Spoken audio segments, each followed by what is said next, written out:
Welcome back to Jim's Jeeps. Today we're going to be looking at this 1998 TJ. Now what's going on here is the steering box has gotten a little wonky. The steering is very heavy, it's sluggish. The power assist of the power steering itself is just not there anymore. And I think all the fluid is basically being bypassed on the power steering gear. Stay tuned, I'll show you how to swap it out. It's not that big a job.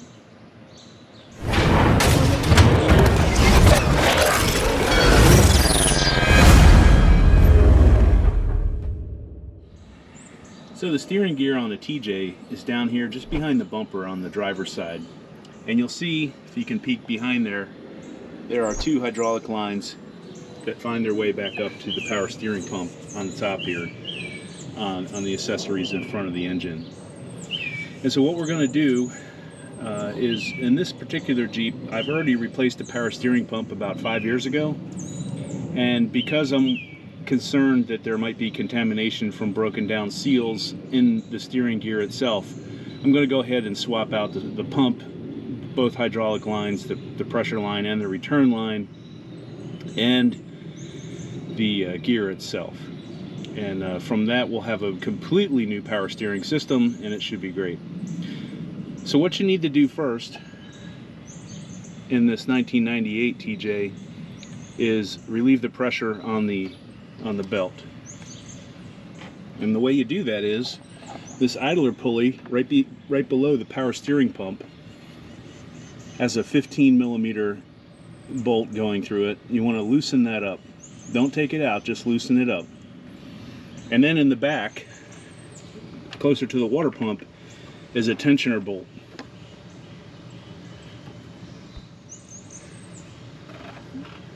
Right here. And that is, I believe, also 15mm. I'll post the sizes in the graphic as we go along. And you want to loosen that up to the point where you can get the belt off.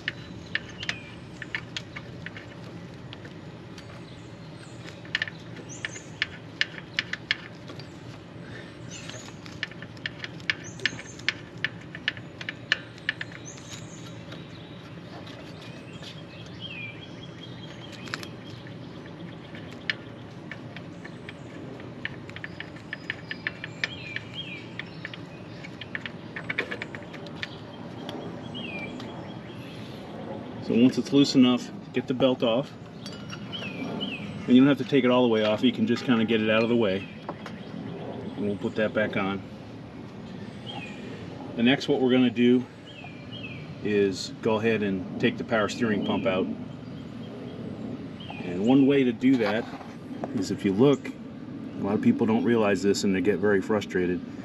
If you look at the front of the pulley, there are two, I don't know, probably 1-inch holes. You can fit a socket right through those holes and hit the back of these mounting bolts right here into it actually mounts the pump to the manifold. So go ahead, and they're 1/2-inch bolts. We'll go ahead and take those out now. One other thing you can do to help ease the space in the area is to remove the overflow bottle. So to remove the overflow bottle, pull the hose off the top of the radiator here, and then there's a small indent about halfway down the bottle you can push in on, at the same time lifting up on the bottle, and it'll come right out. And you can just set this aside. And so that'll give you a little bit more space to be working in and around the pump here to get in there with a ratchet.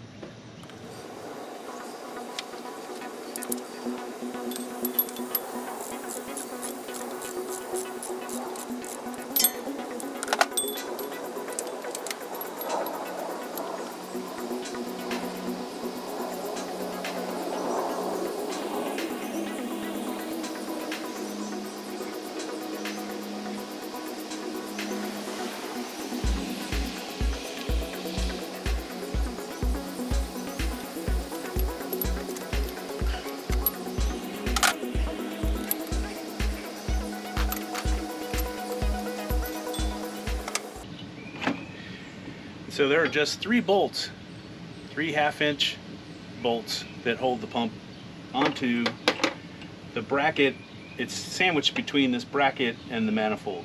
So take those three out, and the pump should be able to come out to the side here. And next we're going to take off these lines, and I'll show you how to do that. You definitely want to use a line wrench here. Certainly if you're going to reuse these lines, you don't want to round off this nut here.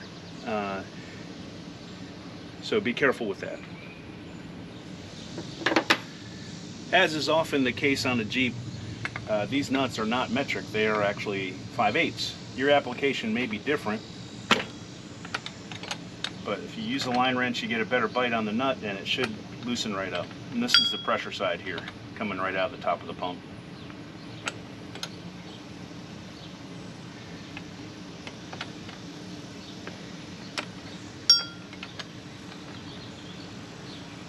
And you want to have a catch pan below in case any fluid drips out, which most likely it will.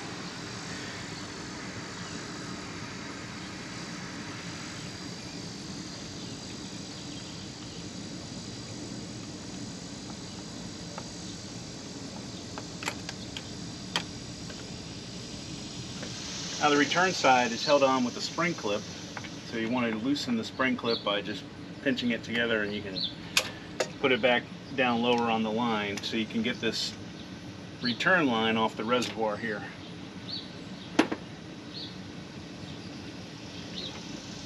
Oh boy, she's crusty.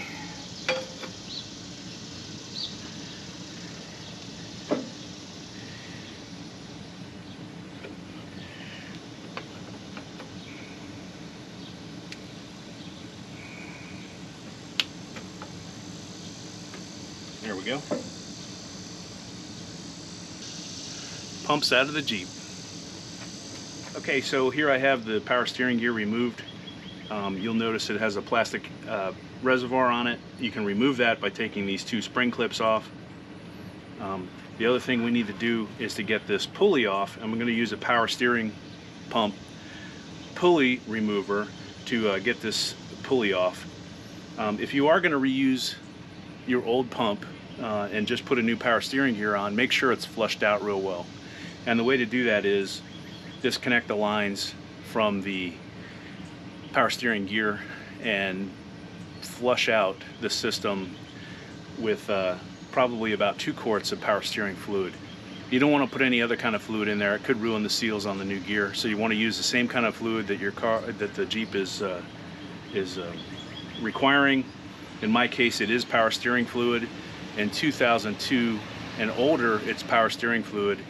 In 2003 and newer, it's ATF Plus 4, which is basically the transmission fluid, the Chrysler ATF Plus 4 transmission fluid. All right, so let's get this pulley off, and I'll show you how to do that next. All right, to get the pulley off, we're using this Lisle 39000 kit. And it's actually a nice little kit. They're not expensive. They're available pretty much everywhere, auto parts stores, etc. And it has all the forcing bolts and things, and then the collar that you put around the pulley to actually pull it off. So I'll show you how to set that up and do that now. So a couple other things before you actually pull this pulley off. You'll notice you want to note the depth on how far down, or actually how far out the pulley is on the shaft there. And this one looks to be a little more than 1/8 of an inch or so. And you want that to be fairly precise. Doesn't have to be exactly precise, but you definitely want it in the right ballpark, because the alignment of the belt, you will chew up a belt quicker if you don't have it aligned properly. Grab the socket. And this was a new one, so I greased it up a little bit. You want to put some grease on there, at least some oil, so it doesn't get chewed up, chew the threads up. The way this works is you sandwich it around the center of the pulley, and then you drive this forcing screw down the middle, and it'll walk the pulley right off the shaft.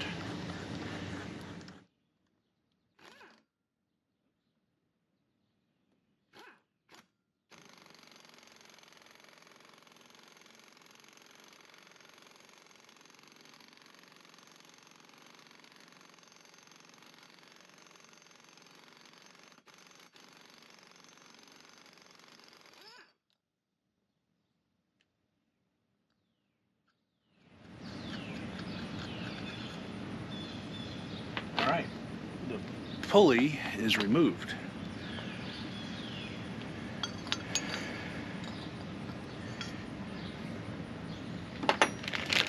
Okay, so now we got our new pump here, and we're going to go ahead and install the pulley on the top, or in the front of the shaft, where we just took it off the old one. And they really slimed this one up in the bag, but proves that they did test it. It's nice and red fluid in there.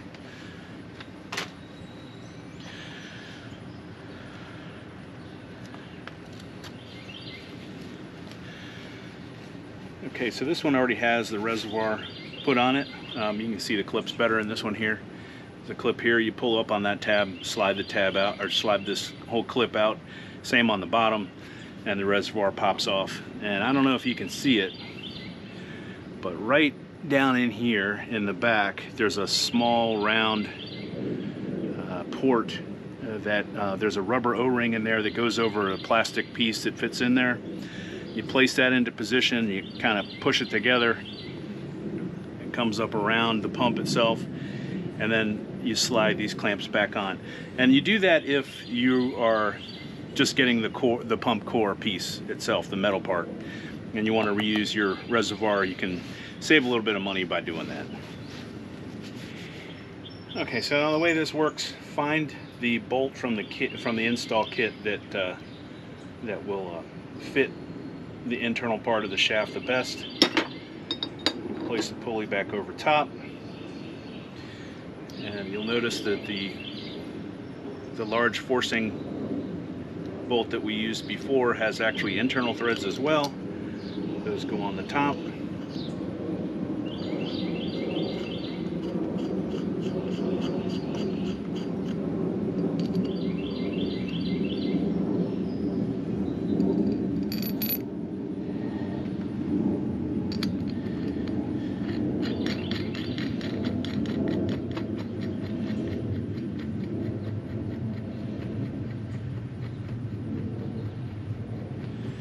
Alright, so in this forcing screw here, it's 15/16, and we'll just start to walk it down real easy. It is a press fit, but it's not that much of a press fit, so go easy on it. Walk it down. You'll see it'll start going on the shaft. We are going to have to back out and check how far we get down on it. Otherwise, we'll have to pull it out more.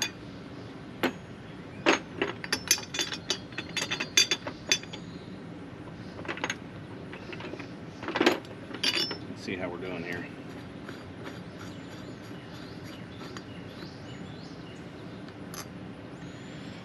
Oh yeah, we got a little ways to go. That's okay.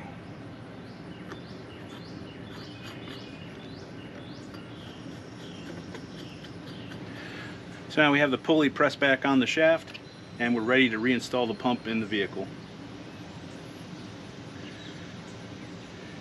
I'm not going to hook up the pressure line yet or the return line. Both of those are easy to do while it's on the vehicle, and when we get to the power steering gear part to drop that out, it'll be easier just to pull that whole unit out than try and disconnect the hoses. So we'll put this back in. Sandwiches between its clamp and the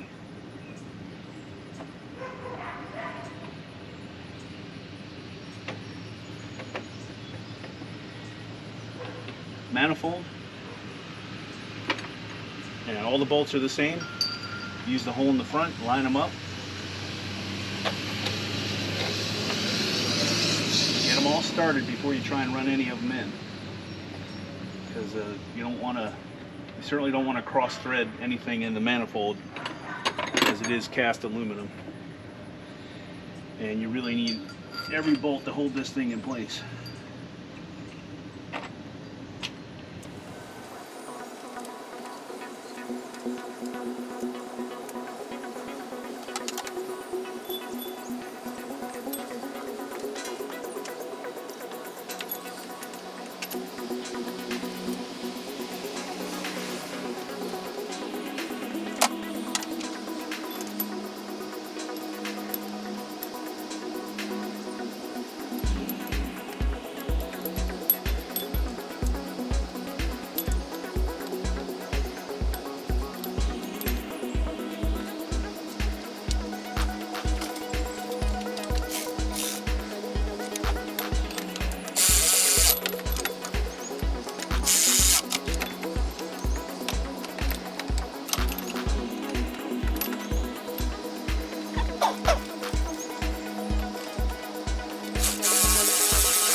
So the pump mounting bolts go to 20 foot-pounds.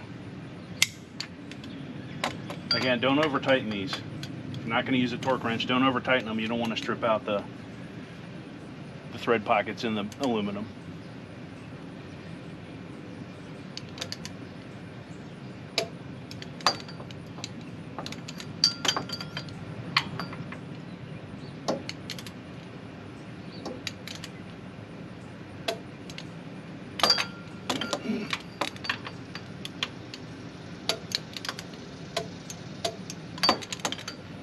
Okay, pump is reinstalled. All right, so now we have the pump reinstalled.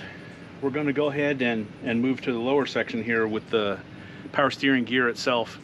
Again, not a big job. It's a little. The toughest part of this next piece is getting the pitman arm off, and you need a pitman arm puller, and I'll show you what that is in a second. Okay, so here we are under the vehicle. You're going to need a pitman arm puller, which looks like this. It's kind of like a big U, a forcing screw on one end.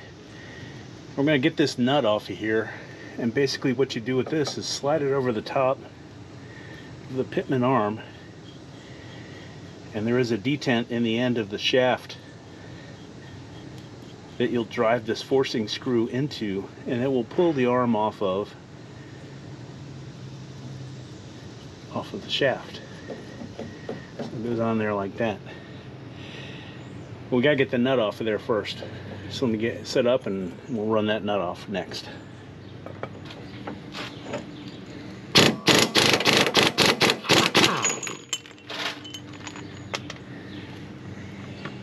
And there's a lock washer underneath. You can see this one was well oiled with power steering fluid from the power steering gear leaking. And I think it was leaking out the bottom shaft here, which is pretty much where it was dripping. If you can see on the end of the pitman arm, it's pretty well oiled. So let me get a rag. We'll clean that up, and then we'll get the pitman arm puller on there. Yank that off.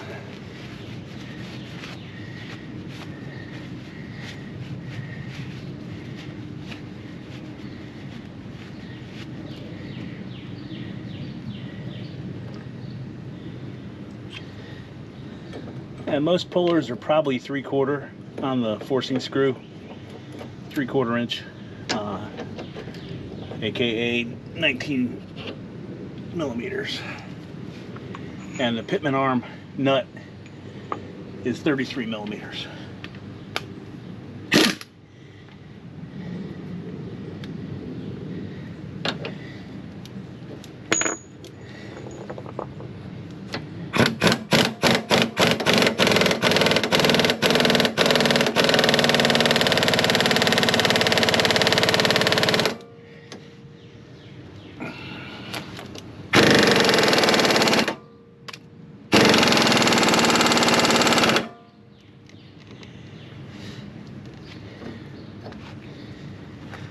And once you get some tension on it, you'll probably have to tap it to break the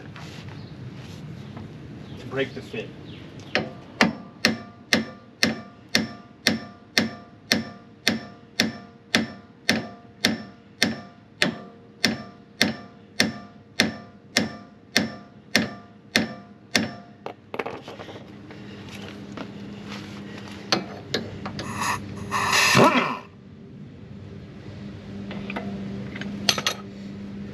Alright, so we got the pitman arm off. That was quite the bear.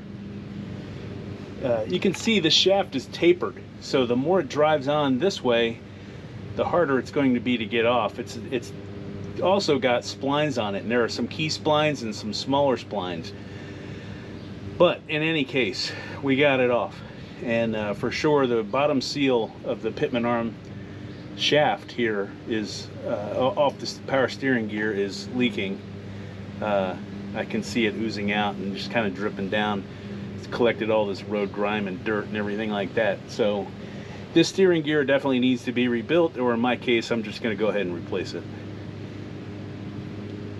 Now the next step is there are 3 bolts holding the steering box onto the frame, and they're right here behind this frame rail. And so we're going to run those out next.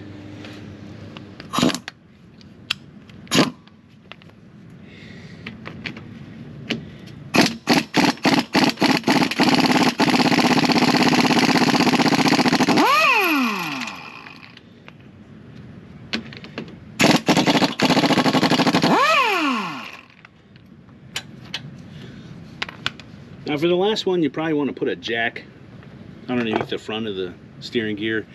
It's pretty heavy. You don't want it falling down. You don't want to put excess pressure on the steering shaft itself. So let's get a jack.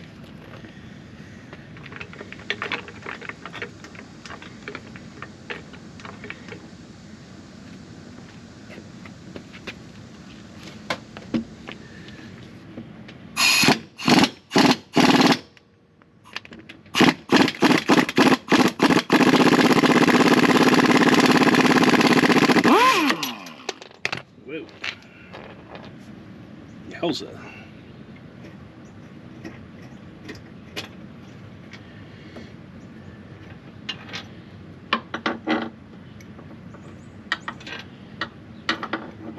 Now all these bolts are the same size, 16mm head.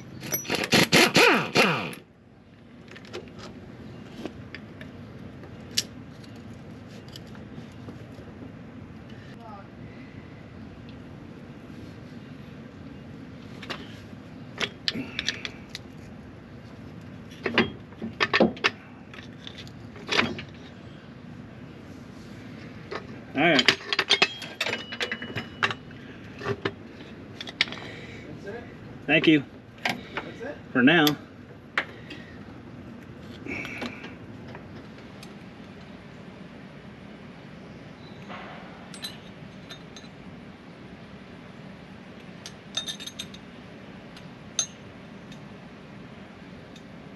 Book value for the torque on these nuts is 21 foot-pounds. I'm just going tight enough on these.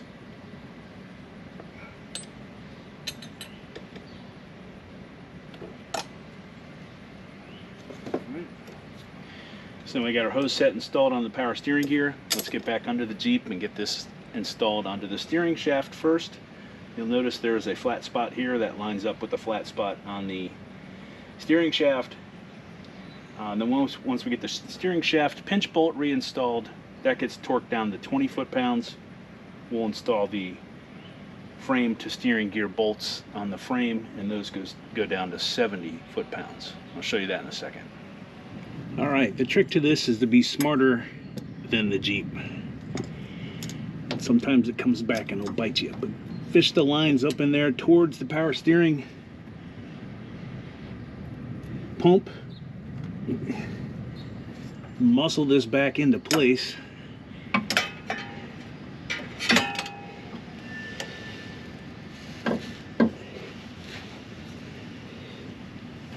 Drop it on your teeth. Again, note the flat spot, and you'll see it in the steering shaft itself. Get that lined up and started back down on the end.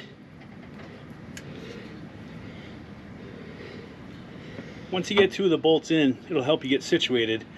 And take your time. If you look, even from the factory, they had blue Loctite on these bolts. So put some thread locker on there, and if you take one out at a time and do that, you will have plenty of space, and you will not screw up the alignment of the gear sitting on the frame.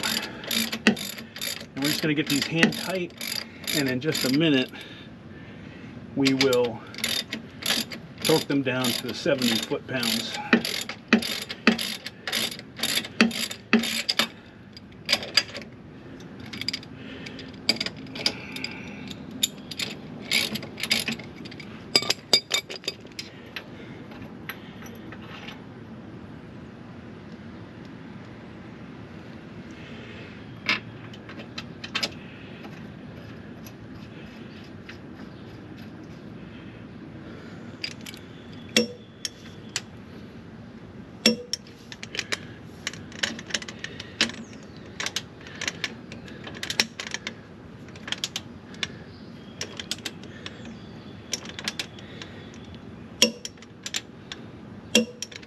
So the next thing we have to do is put the pitman arm back on.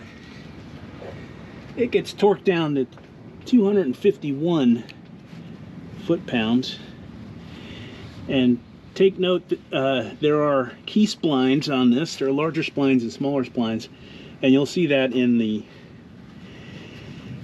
arm itself. And you want to line those up properly, and then get the washer and nut back on.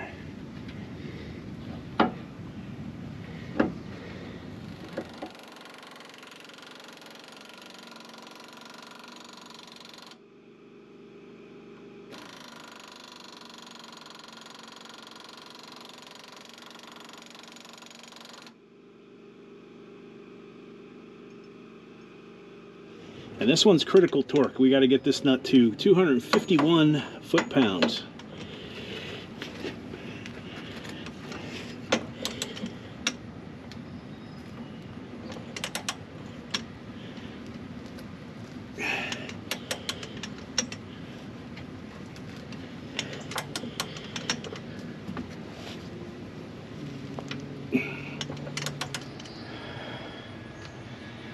Okay, now we're back up topside, and you want to fish out the lines you had poked through from down below.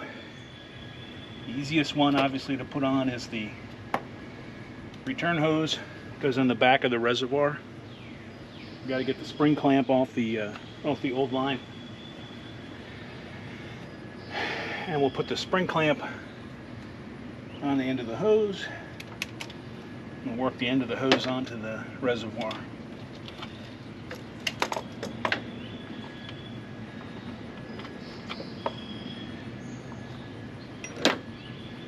then we put a shipping cap on the end of the reservoir, which is very nice.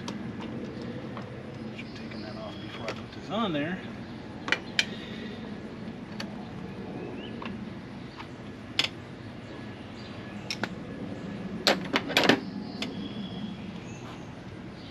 Now this other line, same thing. You want to remove, if you're putting in a new power steering pump, remove the shipping cap. Get the remaining O-ring washer.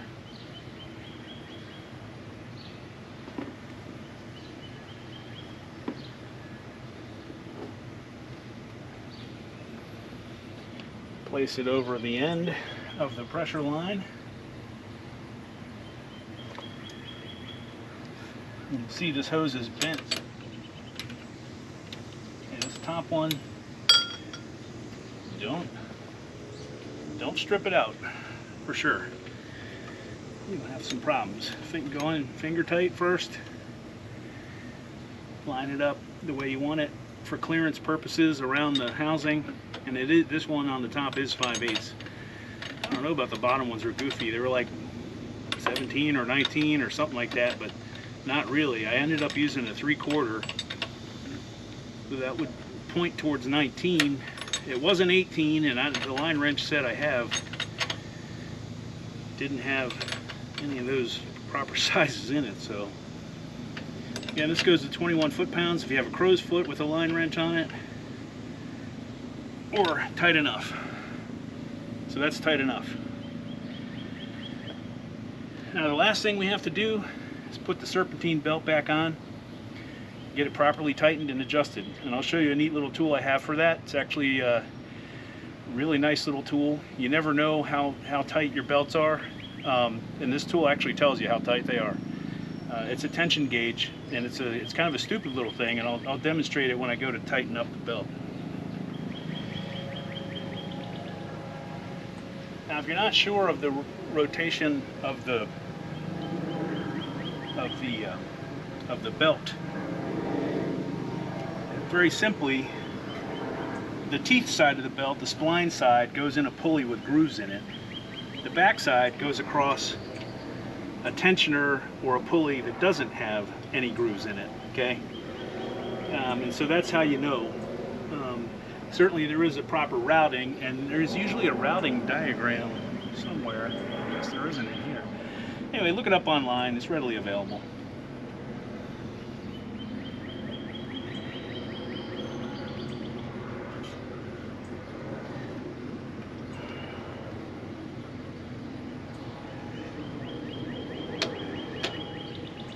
Now's a good time to check your belt too. Flip it upside down. If the little spline side is cracked or cracking, go ahead and get yourself a new belt.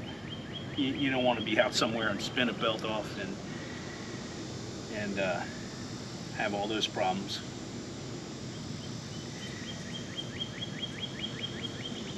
Okay, so now before we tighten up that idler pulley that I started out with, we want to start tensioning the belt, and I'll show you how that's done right now.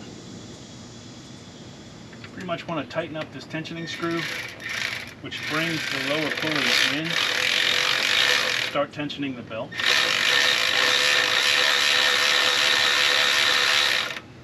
You'll feel the belt getting tighter.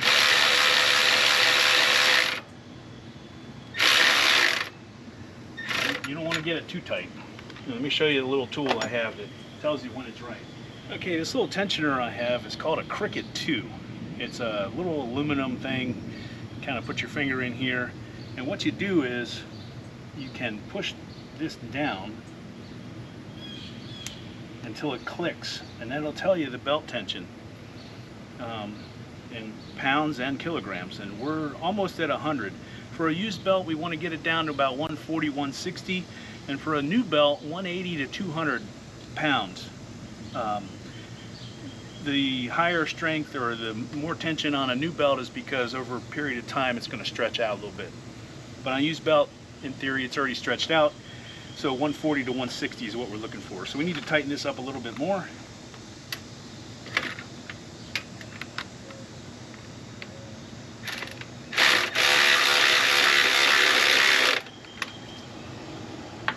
Check it again, reset the tool, push the little plunger thing down.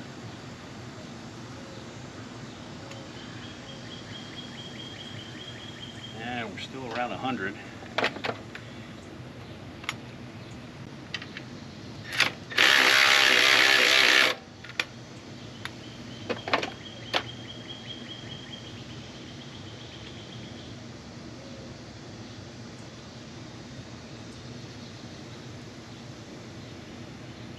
Now we're about 1, 2, 3, 4, 5. That's about 140 right there. And I think that's where I'm going to leave it. Why is belt tension important? Two things. One, you're going to wear out your accessories if it's too tight. You're pulling on the bearings too tight, and over time, it's not what it's designed for. They're going to start failing. Not just the idler pulley, but every accessory you have as well. Alternator, water pump, perhaps the AC clutch, etc. So you want to keep that tension right in line with specifications. And on a used belt, again, 140 to 160, 180 to 200 on a new belt. All right, so now that that's right at 140, I'm going to leave it there, and I'm going to go ahead and torque down the 5/8 bolt on the idler pulley right below this power steering pump. I think I said 5/8 on that bolt for the idler pulley. It's not 5/8, it's 15 millimeters. 35 foot-pounds is what she gets. And this locks the tensioner in place, basically. Holds the tension on the whole thing. There we go, 35 foot-pounds.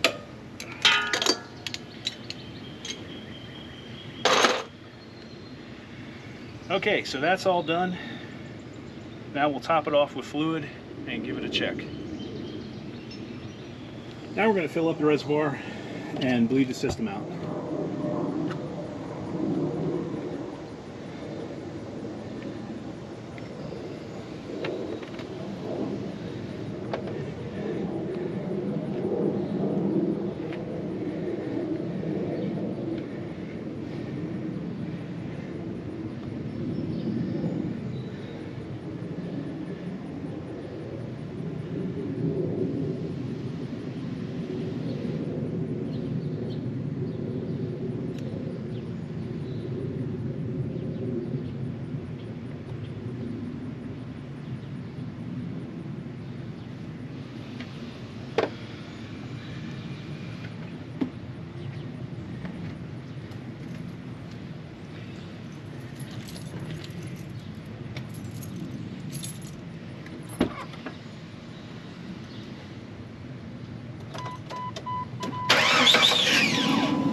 you start it up, you're going to hear some crazy sounds because it's pushing a lot of air through the system. It's really going to foam up.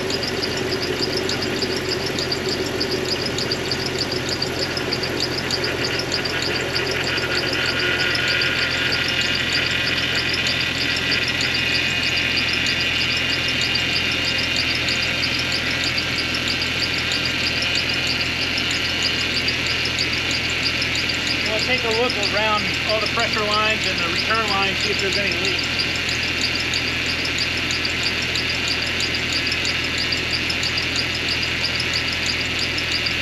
And then basically you want to turn the steering wheel left to right and get the air out of the system, out of the steering gear.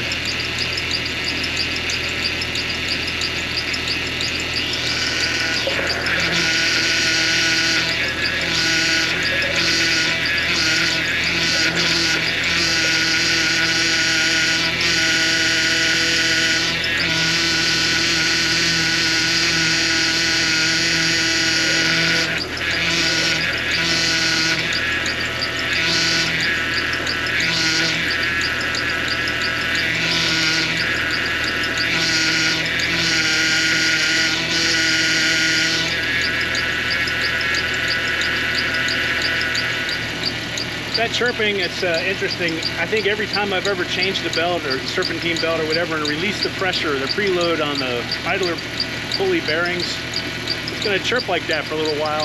And I don't know why, it's just what it does. I think you can squirt some lube in there or something like that, but it will settle down a little bit. So it's not a bad pulley. You can see in the top, the pump is cavitating. You see all that frothy power steering fluid in there. That'll work its way out after a period of time. What you want to do is run it stop to stop. Don't force it, just run it back and forth a few times, maybe 5 or 6 times, and then shut it off and let the air kind of work its way out, and then do it again. It's going to whine for a little bit like that. It's just air coming out of the system. It's going to take some time. Do some back-to-back turns, do some 3-point turns, drive around your neighborhood, do whatever it takes. But over a period of time, that air is going to come out and it's going to quiet down tremendously. You can already hear the chirp is gone from that idler pulley. And all you hear is a slow hum from the power steering pump. That'll go away over time. I hope the video was helpful for you today. If you have any questions, please post them below. Please like and subscribe to the channel. We're going to bring you more content as soon as we can.